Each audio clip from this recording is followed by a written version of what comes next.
Nzajya umwami wacu Yesu Kristo ndashima Imana kuno mwanya mwiza dushoboye gusubira guhura kugira dusangire ijambo ryayo mu kiganiro cacu ukuri kubohora. Ndashima Imana kugira tumaze iminsi twiga kuvyerekeye ukuri kuvyerekeye igira 10 ndazi wari kiganiro canke inyigisho tumaze iminsi zibafasha cane abantu babazikurikirana. Rero nkuko twarize inyigisho zika 10 kuvyerekeye igira 10 tubona ko igira 10 sizoni shasha itakicemera ari inyigisho abantu benshi bashaka gushira hagati yabo nyine bakigisha kumburogira kuramera mu bantu kandi bigaragaza yuko abantu bacigisha ibigira 10 batarayishugurwa Yesu yakoze mu buryo bwumvikana kandi ca kabiri arabona kigendera mu bwoba bibaza yuko manipulation canke kwigisha ibintu by'ibigira 10 abyo bituma ikuba c'Imana gikorwa eputi gwa c'Imana gikorwa n'ibigira 10 gikorwa n'umutima ukunze gwa n'umuhamagaro gwa n'amavuta y'Imana abantu bagashigikira igikorwa ko babikunze tekera bategetswe. Twabonye yuko Yesu atigeze ahabwa igira 10. Yesu nta namwe tubona tozi igira 10. Yesu ntitubona bwira abantu muravumo cyangwa muzogira ingwane ko mutanga igira 10. Intumwa twarabonye ko nyene twarabonye ko ubuherezi bw'umukristo bwako igira 10. Mu nyigisho dore bakwiga y'11 twarize kuvyerekeye ingene amashikanwa yakuweho ingene amashikanwa y'umushuzo ico bitare premise byamaze gukorwa. Abantu benshi barigisha ngo irose ngo umushahara wa mbere uteza kuzana ishenge canke pastor wawe abantu bakanabishamo n'inguvu nyinshi no gukara n'ibindi. Tukarabonye ingene abiri twigisha ko Yesu ari umushuzo no munsi niwe mfura y'abapfuye mu y'abapfuye yazuse ava mu bapfuye niwe le premise niwe ikintu ca mbere ciza cavuye ku Mana kuko mu mushuzo batanga mesino rya kera byatanga ivyimburwa vya mbere vyiza akabiheza abaherezi. Natwe no munsi Kristo yatubereye umushuzo w'Imana yihaye ubuzima bw'abo Imana kugira ngo turonke ubuzima budashira biciye muri we. Niwe wa muntu wa mbere mwiza avuye mu bapfuye kugira ngo habe abantu benshi umwimbo w'abantu benshi bazokizwa nkuko je nawe twamaze gukizwa. Hamba ikindi natwe twarabonye yuko muhemu yera irere premisano niwe mushuzo muri twebwe twamuhawe nka hypothèque nka avance yo gucungurwa kwacu ku mibiri yacu n'agakiza tuzoronka umunsi Yesu yaje kudutora. Ica gatatu twarabonye ko jewe nawe twavutse ubwa kabiri turi umushuzo w'umwimbo w'abantu benshi bazokwimburirwa mu bwami bw'Imana. Ndusomere premise je Imana igahamagarira kuja kubwira ubutumwa abandi bataramenya kugira nabo binje mu bwami. Rero Yesu n'umushuzo muhabira n'umushuzo je na wewe ishengero n'umushuzo. Ibyo byose bigaragaza neza yuko ibintu byose by'imisono rya kera byashikijwe muri Kristo Yesu. Ico ni kintu gikomeye cyane ugitahuye ucuhanga amaso yawe kuri Kristo. Simvuze ngo byakera ngo nusura kuvyiga kora vyiga ukabimenya mukavyiga ko bikujana kuri Yesu utavyiga ko ngo bibemo kujya byanditse literalma. Hama ikindi kintu nashaka no musi twige ko nivyerekeye ubwoko butanu bw'amashikanwa batanga misizano rya kera nkuko nabivuze naravuze yuko ubutuye kuja mu gice kindi kivuga ko byerekeye amashikanwa. Amashikano cyo n'ikindi kintu gishobora gukoreshwa nabi iyo abantu badatahura ngene igikwa cisizano rya kera cakugwa mu buryo bw'amashikanwa hamugasanga abantu babaye banamanipule baragiza ubwoba hari n'amavyasama amakoresho ngo ntuzoje mu ngoro y'Imana ngo atashujanye ujanye imbokoboko gusa umuntu akagira ubwoba gashafa marondera kanoti kijana katabaguritse kubatanga amahera y'amarundi canke atanga kanoti ka $10 canke pound canke euro canke amahera ukoresha wasanga amahera kuratanga uyatanze ugira gusa wikure ico cagazo kivuga ngo ntuze winje mu nzu y'Imana ufise imbokoboko. Epo utamisino rya kera bavuze ngo ntuzoje mu nzu y'Imana imbokoboko ntaho ariko bavuga amafaranga. Ico kintu kandi gisubiremo iryo verse muri Zaburi ivuga ngo kirazira kuja mu nzu y'Imana imbokoboko ntaho ariko bavuga amafaranga canke ariko bavuga isengero y'ino muzi dusengeramo aho ariko bavuga ijya ngoro y'ibonaniro ihema ry'ibonaniro ryo temple canke tabernacle. Muri gahema ry'ibonaniro carazira ko umunyisirayeli canke umurewe canke umuherezi bajayo imbokoboko carazira ko bagiye kubonana n'Imana kubera iki hari imigenzo y'amashikanwa bateza gutanga ibimazi canke amashikanwa bateza gutanga. Bibiliya rero yerekana ubwoko butanu bw'amashikanwa canke ibimazi bateza gutanga.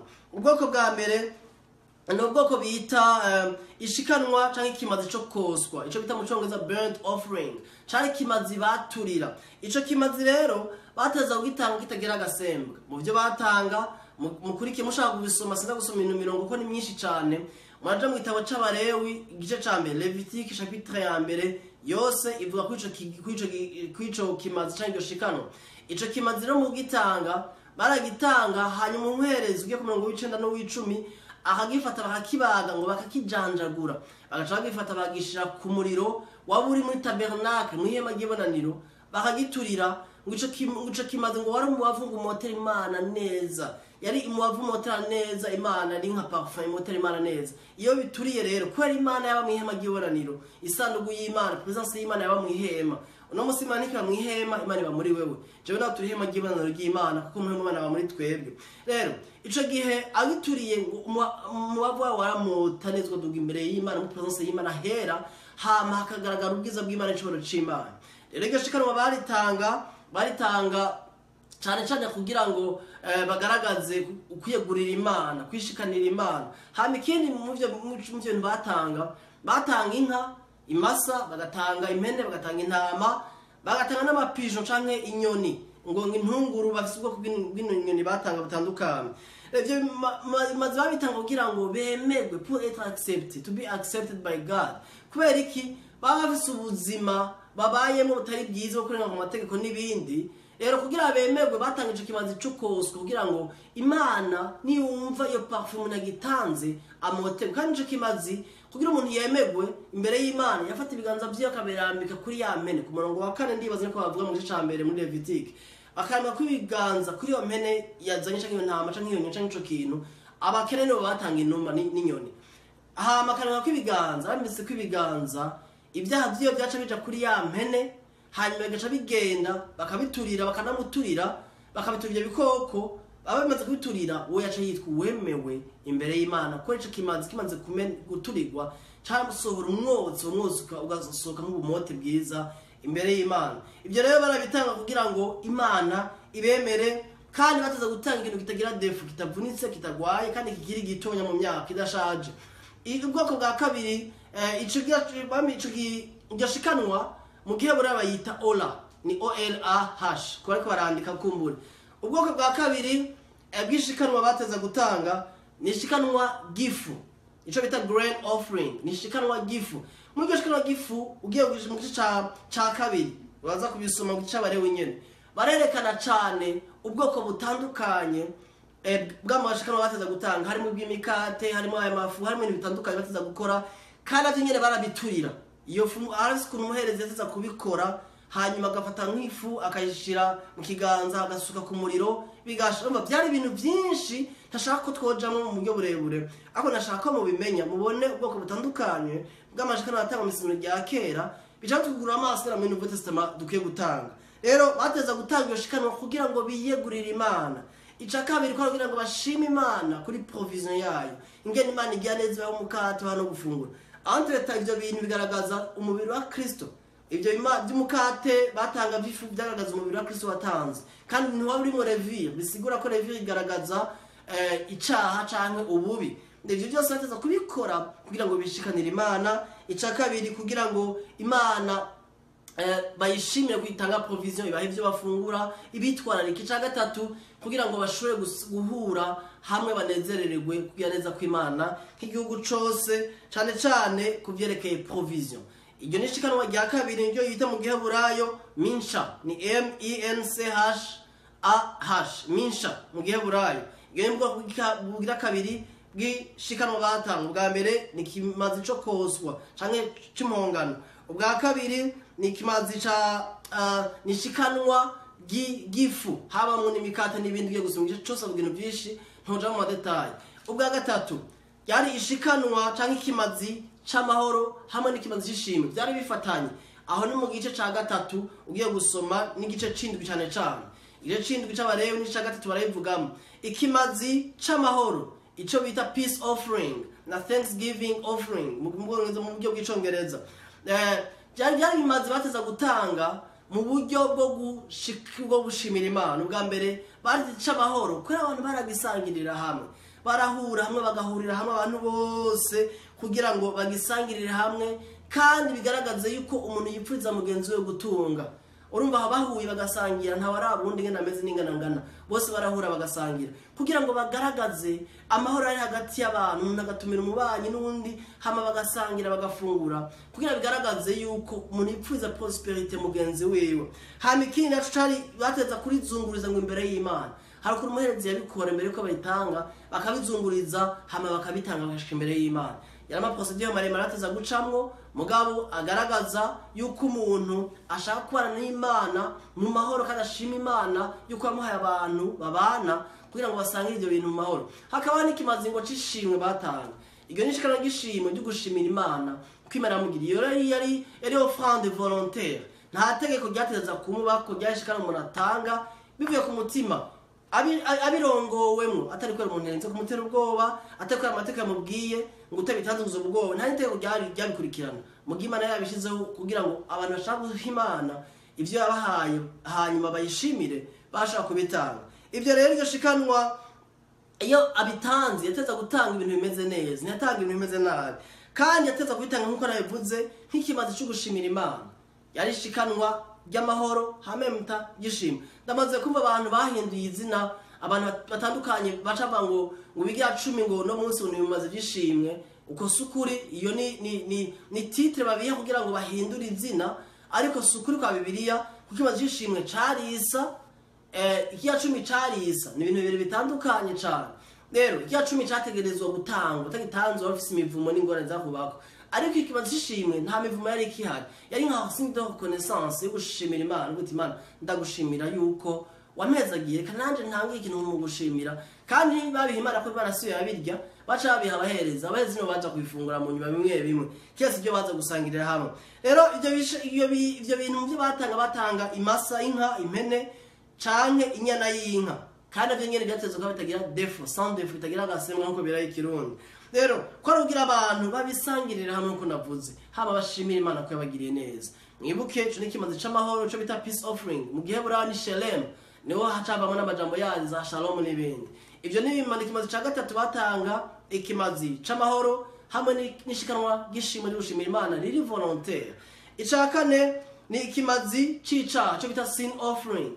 Ikimazi c'icaha icaha cakozwe umuntu kenshi atanabishatse.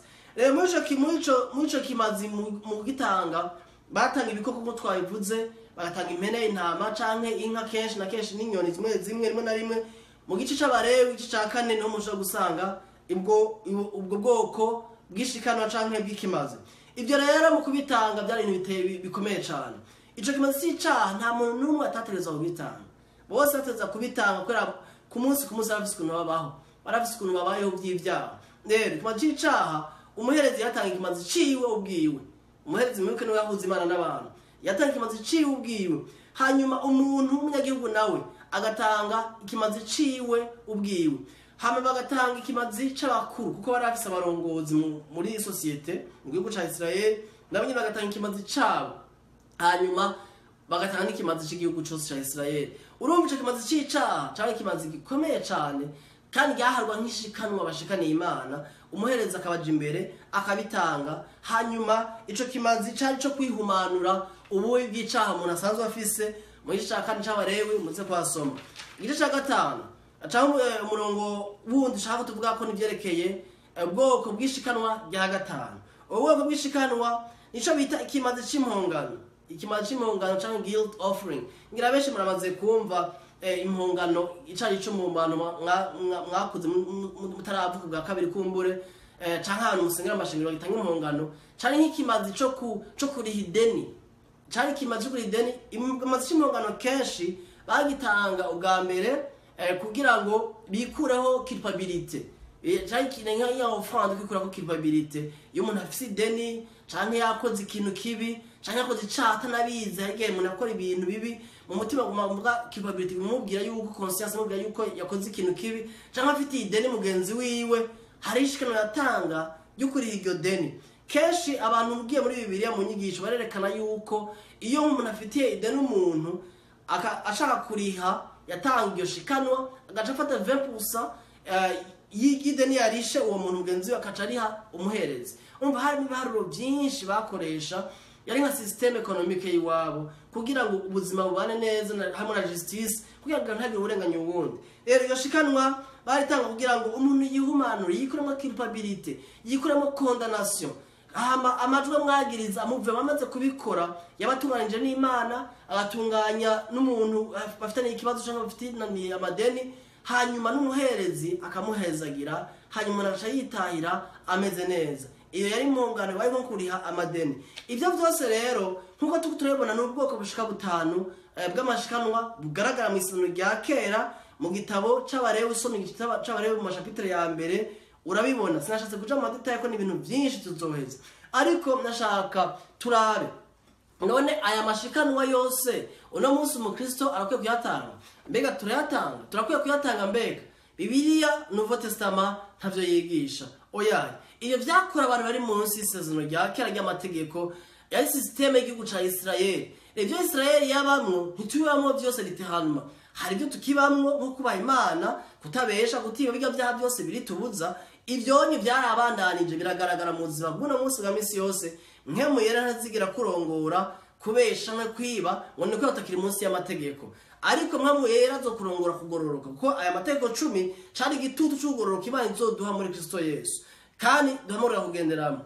Rero ivyo biragaragara neza yuko bibandanye turibaye mu buzima bwa misi yose. Ariko kandi hariho ibindi bintu byagiye birahagarara, kuko tutakibibamo no muri Israel no munsi batakibikora, ko ata temple bagifise. Yaramaze kubomoka marabizi mu 70 wa kino gihe wacu abaroma barayibomoye muri années 70 de notre ère, ano domini 70 barayibomoye. Bamaze kuyibomora uno munsi ntagitanga ibimazi, ntakibikora nk'uriya kwari bari bameze kiriyagiye. Bafise vyize ko Mesiya Kristo azoza hama bakubaka iyo temple, hanyuma maze kubaka basubira kuba muri ya systeme ya kera nkuko ivyagezwe byavuga. Rero twebwe tukiri muri ya systeme ya kera, turi muri systeme nshasha yo muri Kristo idukura ko guhumana, idukura ko kutemegwa, idutuma dushima Imana, kandi idutuma dutanga tunezerewe kujya bakora ikimazi c'amashimwe banezerewe. Niko Bibiliya yigisha. Nshaka turangirize ku murongo kumbura imirongo imwe narayivuze ko. Reka tuje muri Abaheburayo igice 9. Abaheburayo igice 9 ndibaza umurongo w'icenda ndangiriza ngaho ku nyigisho yacu y'uno munsi. Abaheburayo igice 9 umurongo w'8 gushaka umurongo w'10. Hébreux chapitre 9 verset 8 à 10. Havuga ngo nkemu yera amenyekanisha atyo yuko inzira ija ahera cane itari bwerekanwe ihema rya mbere rikiriho. Inzira ija ahera ntiyari izwi, kubera ihema rya mbere rikihari, ya tabernacle ya mbere ikihari, ya temple ya mbere ya Salomo ikihari. Igihe yari ikihari mwibuke ko Yesu agiye ku musaraba ngo gitambara gigabura ndahera ucatabutsemo kubiri, ngo bisiga ko inzira yari yugurutse atamuherezi wundi gikeneye systeme ya kera ngo atwinjize imbere y'Imana, ahubwo dukeneye umuherezi umwe yitwa Kristo, umuherezi wihe bidashira yatugururira inzira rimwe rizima. Avuga ati ni jewe nzira n'ukuri n'ubugingo, naho ushaka kwa data nta mujani. Atubwira ati no munsi systeme ya kera yababuza kwegera Imana ndayikuyeho, uzoza muri jewe wese akanyizera nzomwinjiza imbere ya data. Iyo nzira ntiyari bwaboneke Kristo Yesu ataraza. Umurongo w'icenda abango niryo kigereranyo c'igihe ca none. Mumbe Ancien Testament cyangwa Ancienne Alliance n'inge tabernacle kiriyagiye bike byose bakora, c'était l'image de la Nouvelle Alliance. Cari gitutu, cari kigereranyo baragereranya, mais c'était pas la réalité. It wasn't the reality. Ni kwari ukuri. So ukuri rero kugaragara muri Kristo Yesu. Havuga ngo abakurikira ibyagezwe byaryo bashikana amashikanwa bagatanga ibimazi. Wumvise mudeje kwiga nimwe bitanu. Abakurikira ibyagezwe bya kiriyagiye by'isezerano rya kera bataga amashikanwa n'ibimazi. None twebwe twacara muri rya shikano ry'isezerano rya kera? Oyaye, kubera bari kwavuga ngo bya kera biragiye by'ibimazi n'amashikano doje kwiga ngo byari batanga amashikanwa kwera bari mu gitutu. Ni gute wogira ubucuti n'igitutu kandi ukuri ko umuntu la vraie personne yashise imbere yawe? Ugira ubucuti n'umuntu kwera umubona ari hafi ya mukorako, igitutu nta bucuti tugira naco. Rero twebwe ntitukiri munsi y'igitutu, turi munsi y'ukuri. Imana ishimwe cyane. Rero aturoneza yuko ngo batanga amashikano n'ibimazi kubera bakurikira ibyagezwe byanditse mu gitabo cy'isezerano rya kera. Ngo ariko umvirizi yari kirakomeye ku ruhande rw'ijwi ryo mu mutima ntibishobora gutunganya ubusenga. Mu mutima muri conscience abantu bakora ibyo bintu batanga amashikano n'ibimazi kandi basenga kiragiye ntibaba perfectionné, ntibashikana ahantu mu mutima ijwi ryo mu mutima tugomba bagenza ko abanyabyaha. Ushaka kurangurikira ufise culpabilité na condamnation ko rabye ko datanga amashikanwa nkuko kumbure hari amashikanwa mu mashengero amwe nagenda bona mu gihugu Uganda ndazishingiro nagiyemo hari ibiseke indwi byo gutoza amashikano. uwo n'umukozi kandi azwi cyane afite ishengero rikomeye rinini no mu gitabo nanditse cya memoire naranditse ku ishengero ryiwe ngena bakuru bigisha by'amafaranga kubera iki kubera bafise igiseke ciwe ngo cha the man of God amahera special yiwe aja muri we ni nk'umushahara wiwe kandi akongera agahembwa akongera agatoza ngo amashikanwa y'ubwoko bavyise amazina ngo yishimwe ugasenga umuntu abantu bararusha nagiye gusengera ndaranda avuga nti Imana nukuri ibintu birababaje kandi ahantu benshi batanatunze ugasanga n'abantu musema culpability n'amakondanation kwa mudashitse ubwoko bw'amashikanwa babigishije butandukanye bushika 5 6 7 8 kandi biri atavyo yigisha bivuga ngo mu wijwe mu mutima ngo ntivyashobora gutunganya umuntu asenga kumuri muri yo kategori ururu muri yo mugwi urahantu uremerewe ufise ubwoba ufise culpability na condamnation ndagufite inkuru nziza umurongo ukurikira ujutubwira akubwira ngo kuko ivyo hamwe n'ivyo kurya n'ivyo kunywa n'ivyo kwiyuhagira bona ukoza ku buryo bwinshi ari amabwirizwa yo mu buryo bw'abantu umviriza gusa yashinzwe gushitsa igihe cyo gutunganya haleluya ayo mabwirizwa yose ibiga 10 y'amashikanwa y'imishuzo ibijya by'impongano y'imafu bijya byose twasomye byo kwiyegurira Imana ngo byose ngo yaramashigwa amabwirizwa mu buryo bw'abantu ngo yashizwe igihe gushika l'époque cha période de la perfection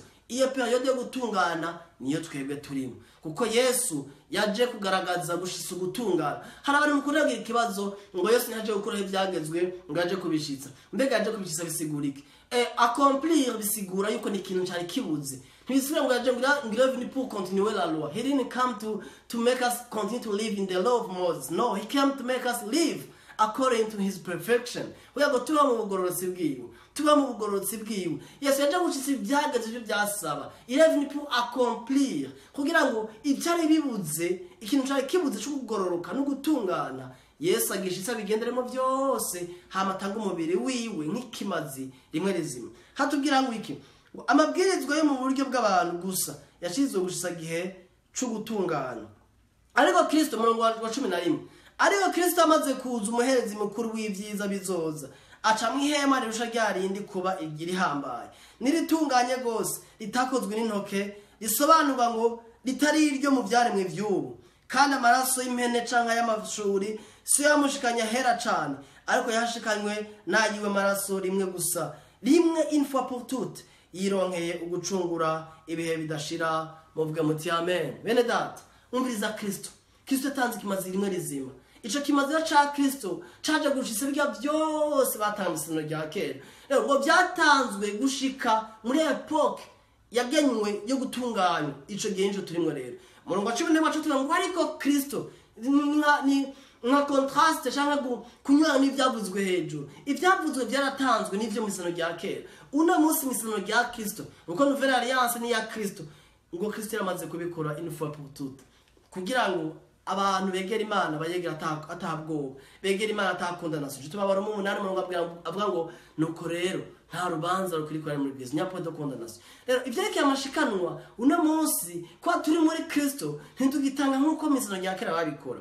dutanga ari ubwoko butandukanye bw'amashikanwa benshi babakeya ngo bwari mu buryo bw'abantu byagaze byatanze mu buryo bw'abantu kuko namusanye inyigisho nyinshi z'abantu benshi bakurikira bakanka no kuzekura kandi babonye kuri kwa Bibiliya uno munsi muri Kristo ishikanwa rya mbere dutanga n'umubiri wacu niko Baroma 12 hatubwira sinza kwasoma manze kwasoma Romains 12 verset ya mbere ni ya kabiri ni ya gatatu washaka hatubwira kuvyeke gutanga imibiri yacu nk'imazi ibizima byiza bihimbara Imana umvishikana Paul hatubwiye amahera hatubwiye amadolari amapound n'ibindi yatubwiye imibiri yacu kugira ngo Imana yishimishwe ica kabiri bavuga ikimazi cy'iminwa yacu Abaheburayo 13:15 gutazira Imana gusenga kwinterceda kuririmbira Imana kwitazira kuvuga ijambo ryayo gukonfesa ivy'Imana ikora no kugira neza kwayo igyo ni kimazi y'amashini uramaze kuba mbega ushimye Imana umutima ndagushima ngene wumva umunezero mu mutima kora mwemu arashikikirwa nk'ico hakaba ari umuntu ashobora gutanga amahera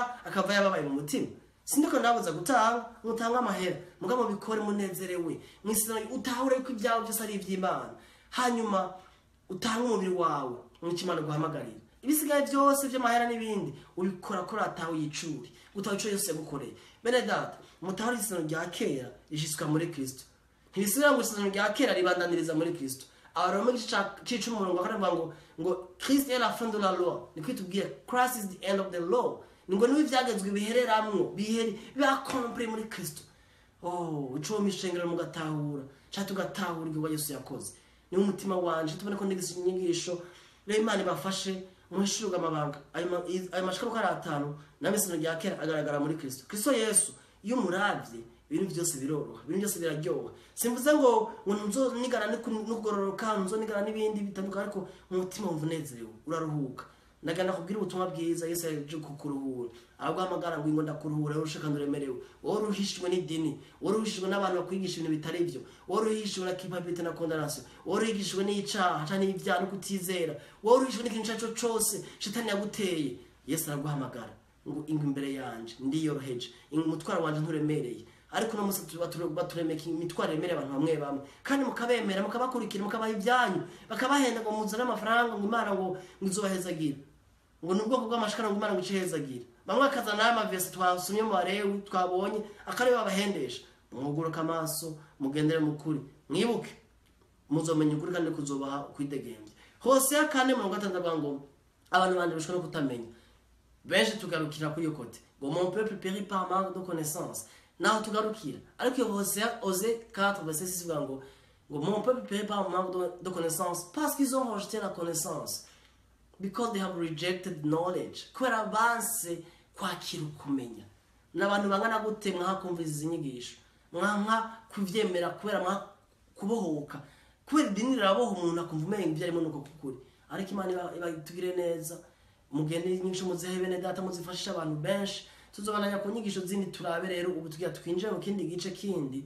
Ni gute n'ishengero ryo mu Nouveau Testament bakwiye gutanga, ni gute ananyi ko ndagerageza kwerekana abasatsi abantu b'isama bitandukanye.